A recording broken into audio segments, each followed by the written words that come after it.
Today, we'll be going over the steps to properly install IKO EdgeSeal, designed for roof perimeter sealing. In response to the need for better performing roof systems, along with the increasing occurrences of strong windstorms, IKO developed EdgeSeal. It's a double-sided self-adhering starter roll applied at the eaves and rakes. Although a roll of EdgeSeal can be unrolled into place easily, it may be helpful to pre-cut the roll into convenient lengths of about 10 to 15 feet. The application is simple. Always ensure the surface is clean and dried to ensure good adhesion.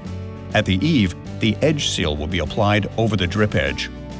Properly position the EdgeSeal flush with or up to 1/4 inch overhanging the outer edge of the drip edge metal.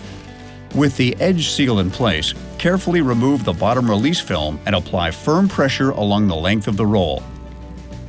When transitioning from one roll to another, overlap a minimum of 6 inches.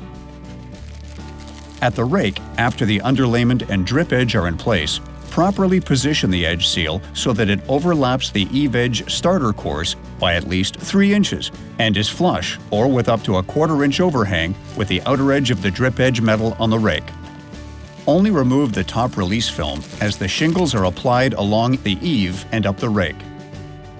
Notice how well the top of the EdgeSeal bonds to the bottom of the shingle for added perimeter sealing.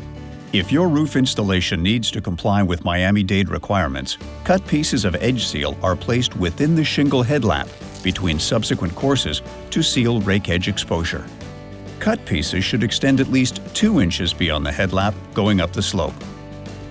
Overall, EdgeSeal is your best option to help ensure that the perimeter of your roof, both eaves and rakes, are secure.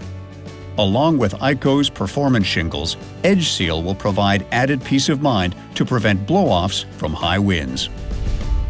Thanks for tuning in today. Remember to check out our other IKO product installation videos.